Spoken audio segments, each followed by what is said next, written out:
کہ وَلَا تَسُبُّوا الَّذِينَ يَدْعُونَ مِن دُونِ اللَّهِ، کہ لوگو اے ایمان والو تم کافروں کے معبودوں کو بھی گالی نہ دو۔ اسلام کی یہ تعلیم ہے۔ کافروں کے معبود جو ہیں، جو بیٹھے ہوئے ہیں، جو سن نہیں سکتے، تمہاری مدد نہیں کر سکتے، اللہ فرماتا ہے اس کے باوجود بھی وَلَا تَسُبُّوا الَّذِينَ يَدْعُونَ مِن دُونِ اللَّهِ، کہ ان معبودوں کو تم گالیاں نہ دو۔ اگر تم ان کے معبودوں کو گالی دو گے فَيَسُبُّ اللَّهَ عَدْوًا بِغَيْرِ عِلْمٍ، کہ وہ انجانے میں، دشمنی میں وہ اللہ کو گالیاں دیں گے۔ تم ان کے معبودوں کو گالیاں دو گے تو وہ غصے میں آ کر تمہارے معبود کو گالی دیں گے، اللہ کو گالی دیں گے۔ جانتے ہو اللہ کے رسول نے کیا فرمایا؟ فرمایا جس نے کسی عالم کی عزت کی اس نے میری عزت کی، اور جس نے میری عزت کی اس نے اللہ کی عزت کی، اور جو اللہ کی عزت کرتا ہے اللہ اس کو جنت میں داخل فرماتا ہے۔ جس نے عالم کی بے عزتی کی، عالم کو گالیاں دی، نبی نے فرمایا اس نے مجھ کو گالیاں دی، اور جس نے مجھ کو گالیاں دی نعوذ باللہ اس نے اللہ کو گالیاں دی، اور جس نے اللہ کو گالی دی نبی نے فرمایا اس کا ٹھکانہ جہنم ہے، اللہ اس کو جہنم میں داخل فرمائے۔ اللہ کے نبی صلی اللہ علیہ وسلم نے فرمایا کہ ماں باپ کو گالی دینا کبیرہ گناہ ہے۔ صحابہ بیٹھے ہوئے تھے، اللہ کے نبی صلی اللہ علیہ وسلم سے صحابہ نے پوچھا اللہ کے رسول کیا کوئی اپنے ماں باپ کو بھی گالیاں دے سکتا ہے؟ تو اللہ کے رسول نے فرمایا کہ ہاں۔ کیسے پہ؟ فرمایا کسی کے دوسرے کے ماں باپ کو گالیاں دیتا ہے۔ سامنے والے کو کیا کرتے ہیں؟ سامنے والے کے ماں باپ کی گالی دینے لگتے ہیں۔ تو ہوتا کیا ہے؟ سامنے والا بھی اس کی ماں باپ کی گالی دیتا ہے۔ نبی نے فرمایا یہی اپنے ماں باپ کو گالیاں دینا ہے۔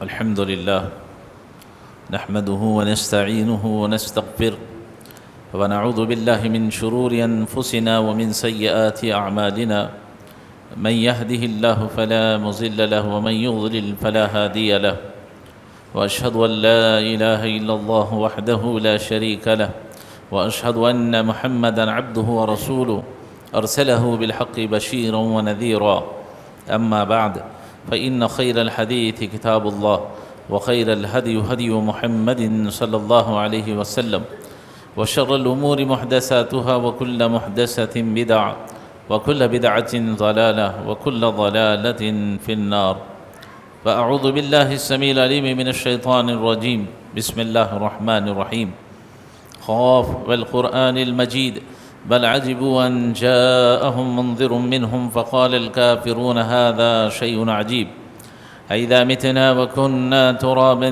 ذلك رجع بعيد قد علمنا ما تنقص الأرض منهم وعندنا كتاب حفيظ بل كذبوا بالحق لما جاءهم فهم في أمر مريج أفلم ينظروا إلى السماء فوقهم كيف بنيناها وزيناها وما لها من فروج والأرض مددناها وألقينا فيها رواسي وأنبتنا فيها من كل زوج بهيج تبصرة وذكرى لكل عبد منيب ونزلنا من السماء ماء مباركا فأنبتنا به جنات وحب الحصيد والنخل باسقات لها تلع نزيد رزقا للعباد وأحيينا به بلدة ميتا كذلك الخروج قال الله تبارك وتعالى في موضع آخر بسم الله الرحمن الرحيم ولا تسبوا الذين يدعون من دون الله فيسبوا الله عدوا بغير علم قال رسول الله صلى الله عليه وسلم لا تسبن أحدا۔ تمام قسم کی تعریفیں، حمد و ثنا، کبریائی اور بڑائی اسی اللہ وحدہ لا شریک کے لیے لائق اور زیبا ہے جو تمام جہانوں کا مربی و پالنہار ہے۔ درود و سلام نازل ہوں تمام انبیاء علیہ الصلاۃ والسلام پر، خصوصاً میرے اور آپ کے نبی تاجدار مدینہ حضرت جناب محمد رسول اللہ صلی اللہ علیہ وسلم پر۔ حالات یہ حاضرے کے حساب سے، حالانکہ میں نے الگ عنوان کی تیاری کی تھی، لیکن کل کے کچھ حالات کو دیکھتے ہوئے میں نے مناسب سمجھا کہ کچھ باتیں اسی سیرت کے تعلق سے آپ کے سامنے رکھی جائیں تاکہ ہماری اور آپ کی، ہم سب کی اصلاح ہو سکے۔ بیان کرنے سے پہلے اللہ رب العالمین سے دعا کیجیے، اللہ تعالی ہم سب کی اصلاح فرمائے، آمین۔ عنوان کیا ہے؟ اللہ کے نبی صلی اللہ علیہ وسلم کی جو احادیث ہیں، چھوٹی چھوٹی احادیث، اس میں جو جامعیت ہے وہ سمجھنے کی ضرورت ہے۔ اسی احادیث میں سے ایک حدیث آج آپ کے سامنے پڑھی گئی۔ اللہ کے نبی صلی اللہ علیہ وسلم فرماتے ہیں لا تسبن احدا۔ دو جملے ہیں اس میں۔ کیا کہا اللہ کے رسول نے؟ فرمایا کسی کو گالی نہ دو۔ لمبی حدیث نہیں ہے، دو جملوں میں بات ختم کر دی اللہ کے رسول نے۔ لا تسبن احدا، ہرگز ہرگز کسی کو گالی نہ دو۔ کسی سے مراد یہاں مسلمان بھی آ سکتا ہے، کافر بھی آ سکتا ہے، یہودی آ سکتا ہے، عیسائی آ سکتا ہے، کوئی بھی آ سکتا ہے، کوئی بھی انسان ہو۔ ارے انسان ہی نہیں، جانور بھی ہو، اس کو بھی ہمیں حق گالی دینے کا حق نہیں ہے۔ اللہ کے نبی صلی اللہ علیہ وسلم نے فرمایا لا تسبن احدا، ہرگز گالی نہ دو کسی کو۔ اور اس میں سے خصوصاً مسلمان کے بارے میں اللہ کے رسول صلی اللہ علیہ وسلم نے پیشین گوئی فرمائی، کہا سباب المسلم فسوق وقتالہ کفر۔ نبی نے فرمایا کہ کسی مسلمان کو گالی دینا فسق ہے۔ جیسے رمضان کا روزہ چھوڑ دیا، اس میں گالی گلوچ کی، حج کے اندر جو غلطیاں ہوتی ہیں ان تمام کو فسوق کہا جاتا ہے۔ تو وہی جملہ اللہ کے نبی نے اس حدیث میں بیان فرمایا، کہا کہ کوئی مسلمان کو گالی نہ دو، کسی مسلمان کو گالی دینا فسق ہے، وقتالہ کفر، اور اس کے ساتھ لڑنا کفر ہے۔ آج ذرا ہم اپنے معاشرے کو، اپنے حالات کو دیکھیں کہ خصوصاً ہمارے نوجوان کس طرف جا رہے ہیں۔ لیکن افسوس ہوتا ہے کہ ہمارے نوجوانوں کی زبانوں پر ایک طرف نعرے تکبیر اللہ اکبر کے نعرے ہیں، تو اسی زبان سے پھر گالیاں بھی نکل رہی۔ اسی کا نام مسلمان ہے؟ کیا اسی کا نام اسلام ہے؟ کیا کر رہے ہیں ہم؟ اصلاح کریں۔ آج ہم چھوٹی چھوٹی باتوں پر گالیاں دے رہے ہیں۔ مثال کے طور پر کسی گدھے نے کسی کے دکان کے سامنے پیشاب کر دیا، کسی کے گھر کے سامنے پیشاب کر دیا، گدھے کو گالی دی جا رہی۔ وہ بھی گدھا ہے اور یہ دینے والا اس سے بڑا گدھا ہو، یہی تو کہیں گے۔ بھئی جانور کو بھی گالی دینے کی ضرورت ہے؟ پھر اسی طرح سے کسی کا فون لگا رہے ہیں آپ، سیل نہیں لگ رہا ہے، فون نہیں لگ رہا ہے، اب فون کے اوپر گالیاں دے رہے ہیں، ماں کی، بہن کی، بیوی کی، فلاں کی۔ اسی طرح سے آپ گاڑی اسٹارٹ کر رہے ہیں، گاڑی اسٹارٹ نہیں ہوئی ہے، گاڑی کو گالیاں دے رہے ہیں آپ۔ اسی طرح سے آپ کے دکان میں یا آپ کے پاس اگر آپ سنگ تراش ہیں، پالش کے بلے کا کام کرتے ہیں، کارپینٹر کا کام کرتے ہیں، گونڈا کام کرتے ہیں، آپ کے ماتحت میں کچھ نوکر ہیں گے، کچھ کام کرنے والے ہوں گے، اس نے کام کرنے میں غلطی کر دی، کچھ الٹا سیدھا کر دیا، تاخیر کر دی، اب اس کی ماں کی، بہن کی، فلاں کی گالیاں۔ زبان پہ ایسا لگتا ہے گالی گویا کہ ہمارے زبان سے اشعار نکل رہے ہیں۔ اب اسی طرح سے آپ لگا لیں، میونسپلٹی والوں نے اگر نالی صاف نہیں کی، کچرا نہیں نکال دیا، میونسپلٹی والوں کو گالیاں دے رہے ہیں۔ شہر کا، ہمارے ایریا کا کوئی کارپوریٹر ہے، کوئی ایم ایل اے ہے، کوئی ایم پی ہے، اس کی ماں کی، بہن کی، بیوی کی کیا ہے؟ کیا سمجھ رکھا ہے ہم نے؟ اسی کا نام اسلام ہے؟ اسی کا نام مسلمان ہے؟ ذرا سوچو، اگر ہمیں کوئی اپنی ماں، بہن کی، بیوی کی گالی دیتا ہے تو کیا ہم برداشت کر سکتے ہیں؟ ہاتھ کوئی اٹھا دے مجلس میں کہ مجھے کوئی گالی دے لے میں برداشت کر لیتا ہوں۔ اس کی بھی تو ماں ہوگی، اس کی بھی تو بہن ہوگی، اس کی بھی تو بیوی ہوگی، کسی کو جس کو ہم گالیاں دے رہے ہیں۔ سمجھنے کی ضرورت ہے۔ اللہ تعالی ہم مسلمانوں کو سمجھنے کی توفیق عطا فرمائے۔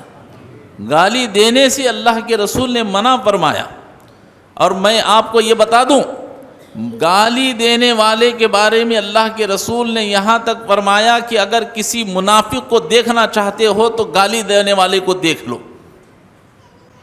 جو گالی دیتا ہے نبی نے فرمایا وہ منافق ہے۔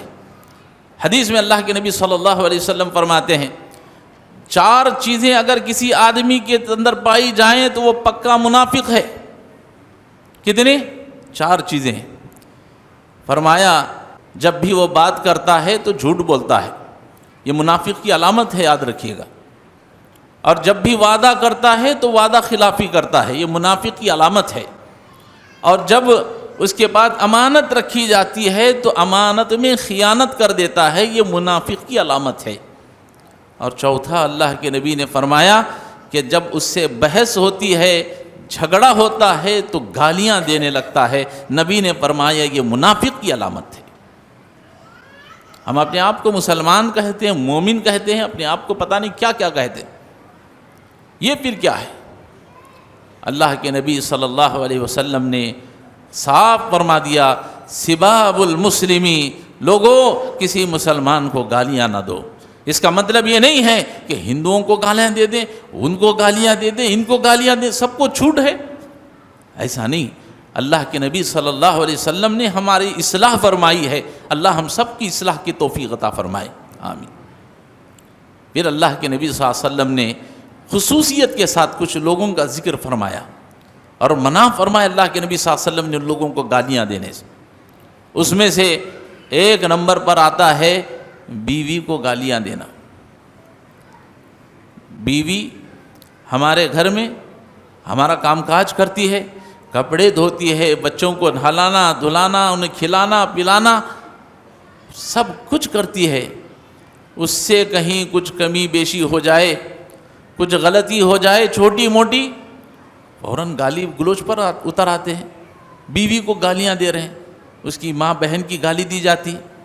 اللہ کے نبی صلی اللہ علیہ وسلم سے صحابہ نے پوچھا اللہ کے رسول یہ بتائیے کہ ایک بیوی کا شوہر کے اوپر کیا حق ہے، شوہر کیا حق ادا کرے؟ اللہ کے نبی نے فرمایا جو کھاتا ہے وہ اپنی بیوی کو کھلائے، جو پہنتا ہے اپنی بیوی کو پہنائے، اور اس کو گالی نہ دے، یہ حق ہے۔ شوہر کے بارے میں کہا گیا کہ شوہر کا حق اس کے بیوی پر یہ ہے کہ وہ اپنی بیوی کو گالیاں نہ دے، اور فرمایا خبردار اپنی بیوی کے چہرے پر نہ مارے۔ ذرا اس حدیث کو سامنے رکھ کر کے ہم اپنے گھروں کا معاشرہ، آج ہم اپنے بیویوں کے ساتھ کیسے زندگی بسر کر رہے ہیں، ذرا اس پر بھی نظر ڈال لیں۔ اللہ کے رسول صلی اللہ علیہ وسلم نے بیوی کو بھی گالی دینے سے منع فرمایا۔ بعض لوگ کیا کرتے ہیں، بیوی کو نہیں دیتے گالیاں، ساس سسرے کو، سالے کو، سالی کو، پتہ نہیں کس کس کو، سب گالیاں دینے لگتے ہیں سسرال والوں کو، تیرا باپ ایسا، تیری ماں ایسی، فلاں ایسا، فلاں ایسا۔ اللہ کے رسول نے منع فرمایا۔ دوسرے نمبر پر اللہ کے نبی صلی اللہ علیہ وسلم نے حدیث کے اندر بیان فرمایا، کیا کہا؟ ماں باپ کو گالی دینے سے منع فرمایا۔ اب آپ تعجب کریں گے، کیا مولوی صاحب کوئی ماں باپ کو بھی گالیاں دیتا ہے؟ کیا بات کر رہے ہیں؟ میں بتا رہا ہوں کچھ نافرمان اولاد ایسی بھی ہے جو آج اپنے ماں باپ کو گالیاں دے رہی۔ جا کر کے دیکھو، جو نافرمان اولاد ہے غصے کے مارے اپنے ماں باپ کو گالی گلوچ کرنے لگ رہی۔ اور کبھی ایسا ہوتا ہے کہ اپنے ماں باپ کو گالی گلوچ نہیں کرتی لیکن سامنے والے کے ماں باپ کو گالی گلوچ کرتی۔ اللہ کے نبی صلی اللہ علیہ وسلم نے فرمایا کہ ماں باپ کو گالی دینا کبیرہ گناہ ہے۔ صحابہ بیٹھے ہوئے تھے، اللہ کے نبی صلی اللہ علیہ وسلم سے صحابہ نے پوچھا اللہ کے رسول کیا کوئی اپنے ماں باپ کو بھی گالیاں دے سکتا ہے؟ صحابہ تعجب کرنے لگے۔ نبی فرما رہے ہیں ماں باپ کو گالی دینا کبیرہ گناہ ہے۔ صحابہ پوچھ رہے ہیں اللہ کے نبی کیا کوئی ایسا بھی ہے کہ جو اپنے ماں باپ کو گالیاں دیتا ہے؟ تو اللہ کے رسول نے فرمایا کہ ہاں۔ کیسے پہ؟ فرمایا کسی کے دوسرے کے ماں باپ کو گالیاں دیتا ہے۔ سامنے والے کو کیا کرتے ہیں؟ سامنے والے کے ماں باپ کی گالی دینے لگتے ہیں۔ تو ہوتا کیا ہے، سامنے والا بھی اس کی ماں باپ کی گالی دیتا ہے۔ نبی نے فرمایا یہی اپنے ماں باپ کو گالیاں دینا ہے۔ آپ اپنے ماں باپ کو نہیں دے رہے لیکن سامنے والے کے ماں باپ کو دیتے ہیں، تو وہ بھی کیا کرے گا، آپ کو پلٹ کر کے وہی گالیاں آپ کے ماں باپ کے لیے دے گا۔ تو گویا کہ ہم اپنے ماں باپ کو گالیاں دینے کا سبب بن گئے، اس لیے اللہ کے رسول نے فرمایا اپنے ماں باپ کو گالیاں نہ دو۔ دوسرے کے ماں باپ کو گالی دینا گویا کہ اپنے ماں باپ کو گالی دینے کے برابر ہے۔ اس سلسلے میں ہمیں اصلاح کی ضرورت ہے۔ اسی طرح سے کچھ لوگ ایسے بھی ہیں جو شیعہ کے نام سے ہم جانتے ہیں، شیعہ حضرات، یہ لوگ صحابہ کو گالیاں دیتے ہیں، جبکہ اللہ کے نبی صلی اللہ علیہ وسلم نے صحابہ کو گالیاں دینے سے منع فرمایا ہے۔ کیا کہا اللہ کے رسول صلی اللہ علیہ وسلم نے حدیث میں؟ فرمایا لا تسبوا صحابی، اے لوگو ہرگز میرے صحابہ کو گالیاں نہ دو۔ لا تسبوا صحابی، پھر آپ نے فرمایا اے لوگو میرے صحابہ کو گالیاں نہ دو۔ سن لو اچھی طرح سے، اگر میرا کوئی صحابی اللہ کے راستے میں ایک نیکی کرتا ہے، اللہ کے راستے میں ایک کھجور کے برابر صدقہ کرتا ہے، تم اس کے مقابلے میں پہاڑ کے برابر بھی سونا خرچ کر دو گے، تب بھی تم اس کے اجر کو نہیں پا سکتے، تب بھی تم اس کے ثواب کے برابر نہیں پہنچ سکتے۔ صحابہ کا اتنا اونچا مقام ہے، صحابہ کو گالیاں دی جاتی ہیں، ناتحابہ کے ساتھ لعن طعن کیا جاتا ہے، خصوصاً محرم کے مہینے میں اللہ کے نبی صلی اللہ علیہ وسلم نے منع فرمایا۔ صحابہ کا اتنا اونچا مقام ہے، اگر وہ ایک نیکی کرتے ہیں، جو ایک نیکی کر کے جو ثواب صحابہ نے کمایا ہے، اگر ہم پہاڑ کے برابر بھی سونا خرچ کر لیں گے تب بھی ان کے اس اجر کے برابر نہیں پہنچ سکتے۔ نبی نے منع فرمایا میرے صحابہ کو گالیاں نہ۔ اور پھر ہماری اس امت کا کیا رونا کہ ہمارے نوجوان علماء کو گالیاں دیتے ہیں۔ کس کو؟ علماء کو گالیاں دیتے ہیں۔ جانتے ہو اللہ کے نبی صلی اللہ علیہ وسلم نے علماء کے بارے میں کیا کہا؟ فرمایا العلماء ورثۃ الانبیاء، فرمایا کہ یہ علماء انبیاء کے وارث ہیں، اتنا اونچا مقام ہے ان کا، انبیاء کے بیٹے ہیں کہلایا اللہ کے نبی صلی اللہ علیہ وسلم نے اس امت کے علماء کو۔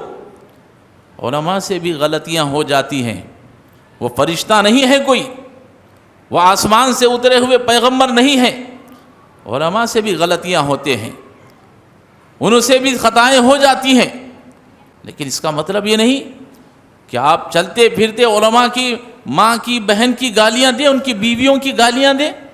کیا اس امت کو سبق مل رہا ہے؟ نہیں دیکھتے ہم۔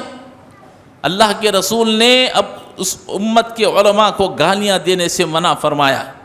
جانتے ہو اللہ کے رسول نے کیا فرمایا؟ فرمایا جس نے کسی عالم کی عزت کی اس نے میری عزت کی، اور جس نے میری عزت کی اس نے اللہ کی عزت کی، اور جو اللہ کی عزت کرتا ہے اللہ اس کو جنت میں داخل فرماتا ہے۔ اور پھر حدیث میں آگے کا ٹکڑا اللہ کے رسول نے بیان فرمایا جس نے عالم کی بے عزتی کی، عالم کو گالیاں دی، نبی نے فرمایا اس نے مجھ کو گالیاں دی، اور جس نے مجھ کو گالیاں دی نعوذ باللہ اس نے اللہ کو گالیاں دی، اور جس نے اللہ کو گالی دی نبی نے فرمایا اس کا ٹھکانہ جہنم ہے، اللہ اس کو جہنم میں داخل فرمائے۔ کیا سمجھتے ہیں علماء کرام کا مقام و مرتبہ؟ اٹھے بیٹھے علماء کے بارے میں گالیاں، ارے وہ بھی تو انسان ہے، غلطیاں ہوتی ہے، کیا ہم سے اور آپ سے نہیں ہوتی غلطیاں؟ ان سے بھی ہوتی ہیں، لیکن اس کا مطلب یہ نہیں کہ ہمارے اسلاف کو، ہمارے علماء کو ہم گالیاں دینے لگے۔ یہ توہین ہے علماء کرام کی۔ اللہ تعالی ہم سب کی اصلاح کرنے کی ہمیں توفیق عطا فرمائے، آمین۔ اور پھر آپ کو میں بتاتا چلوں کہ اللہ کے نبی صلی اللہ علیہ وسلم نے کہاں تک بیان کر دیا۔ کچھ لوگ ایسے ہیں، چونکہ میرا سبجیکٹ جو چل رہا ہے کسی کو گالی نہ دو، تو گالیاں کس کس کو دے رہے ہیں؟ لین سے میں نے ایک تفصیل بیان کی. اب میں آپ کو بتا دوں, آپ تعجب کریں گے. میں یہ بولنا چاہتا ہوں, اللہ کے لیے آپ اللہ کو گالیاں نہ دیں. آپ کہیں گے مولوی صاحب کیا بول رہے ہیں؟ کیا کوئی عالم, کوئی آدمی اللہ کو گالیاں دے سکتا ہے؟ کیا مولوی صاحب کیا بول رہے ہیں آپ؟ میں نہیں کہہ رہا ہوں, اللہ کے نبی جناب محمد رسول اللہ صلی اللہ علیہ وسلم کی حدیث بیان کر رہی. اللہ کو گالی دینا جانتے ہیں کیا ہے؟ اللہ کے نبی صلی اللہ علیہ وسلم حدیث بیان فرما رہے ہیں. حدیث قدسی ہے. حدیث قدسی اس حدیث کو کہتے ہیں جسے اللہ تبارک و تعالی بیان کرتا ہے, جسے اللہ خود کہتا ہے, اسے حدیث قدسی کہا جاتا ہے. اللہ کے نبی صلی اللہ علیہ وسلم فرماتے ہیں, اللہ تعالیٰ فرماتا ہے کہ اے اللہ کے رسول, ابن آدم مجھے تکلیف دیتا ہے, مجھے ایذا پہنچاتا ہے. کون کہہ رہا ہے؟ اللہ تبارک و تعالیٰ کہہ رہا ہے کہ ابن آدم کی اولاد مجھے تکلیف پہنچاتا ہے. وہ تکلیف کیا ہے؟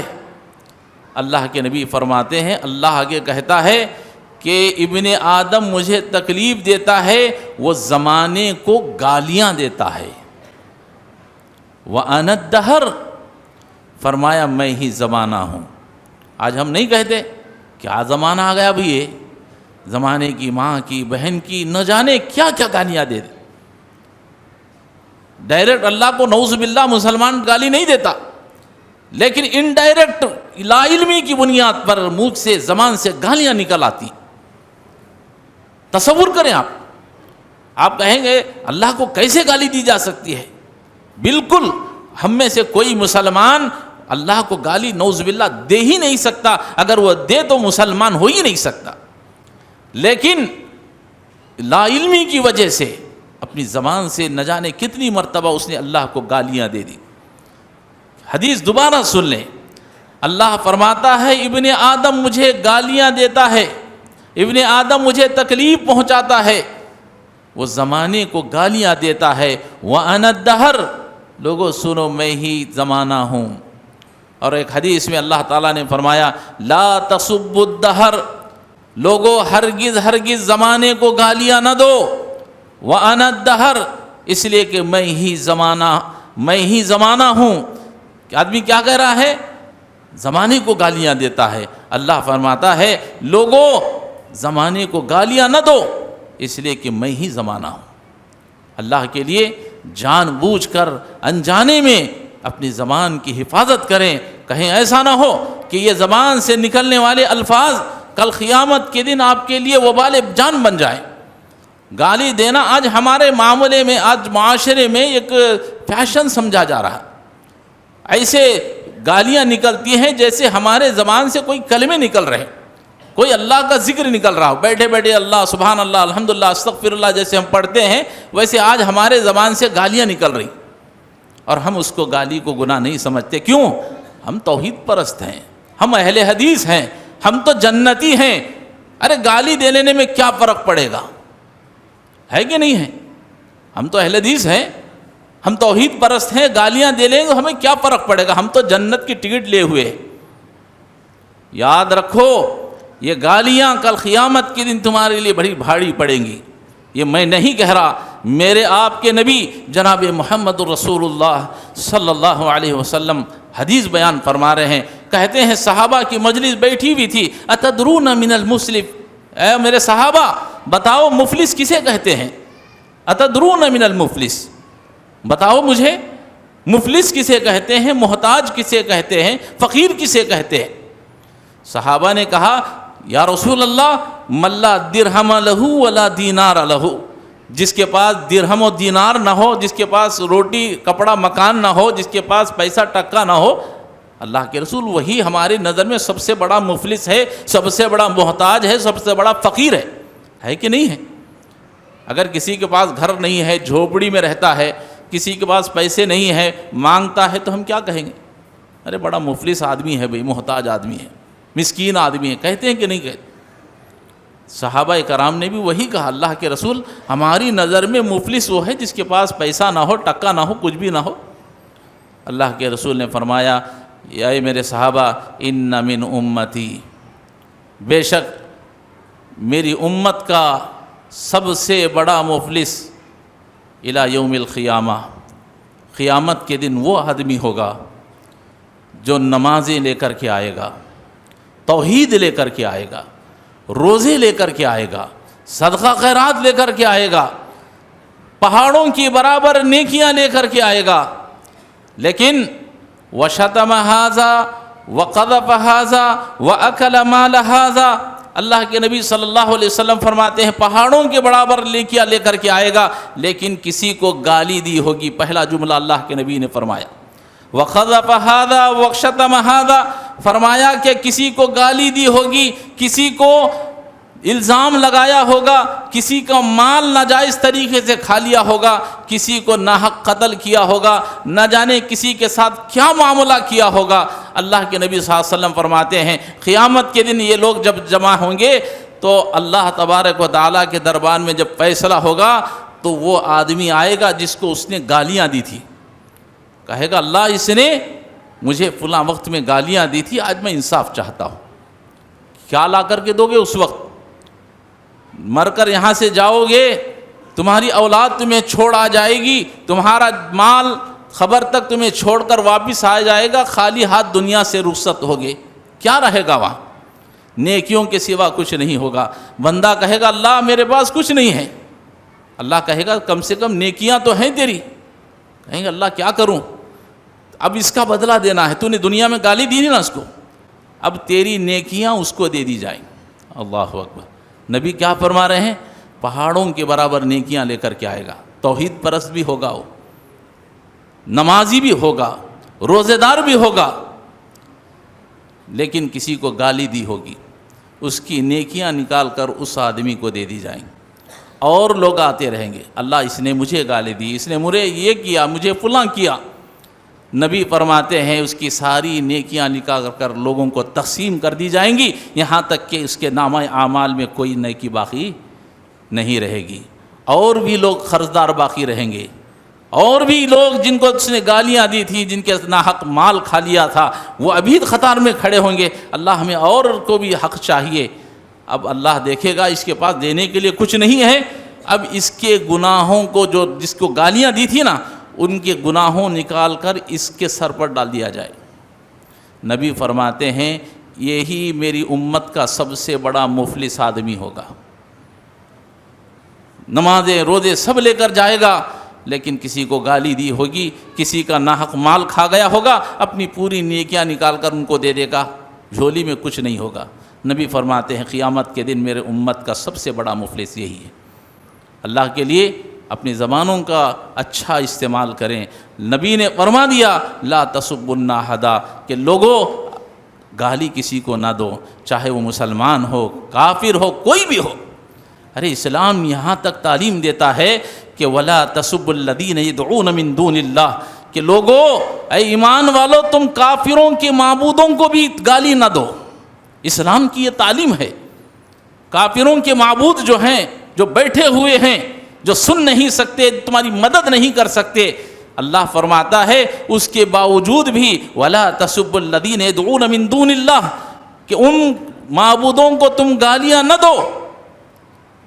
اگر تم ان کے معبودوں کو گالی دو گے فَيَسُبُّ اللَّهَ عَدْوًا بِغَيْرِ عِلْمٍ، کہ وہ انجانے میں، دشمنی میں وہ اللہ کو گالیاں دیں گے۔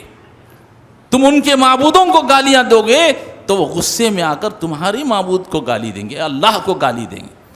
اللہ تعالی ہمارے نوجوانوں کی اصلاح فرمائے، اللہ تعالی ہمارے مسلمانوں کی اصلاح فرمائے، اور پورے دنیا کے اندر خصوصاً ہمارے کرنول کے اندر اللہ تعالی امن کو قائم فرمائے۔ جو حالات دیکھ رہے ہیں یہ ہمارے حالات ایسے مسلمانوں کے اخلاق نہیں ہونا چاہیے، صبر کا مظاہرہ کرنا چاہیے، قانون کے دائرے میں ہو کر ہم کو کام کرنا چاہیے، اللہ ضرور ہماری مدد کرے گا۔ یہ غیر قانونی کام کرنا، قانون کو اپنے ہاتھ میں لے کر کے گالی گلوچ کرنا، یہ مسلمانوں کا کام نہیں ہے۔ اللہ تعالی ہم سب کو اسلام کو سمجھنے کی توفیق عطا فرمائے، اور اللہ تعالی ہماری وجہ سے اگر اسلام بدنام ہوتا ہے تو اللہ تعالی ہمیں اصلاح کرنے کی توفیق عطا فرمائے، آمین۔ وآخر دعوانا الحمد للہ رب العالمین۔ بارک اللہ لنا ولکم فی القرآن العظیم ونفعنا وإیاکم بالآیات والذکر الحکیم، انہ تعالی جواد کریم ملک ورؤوف علیم ورب حلیم۔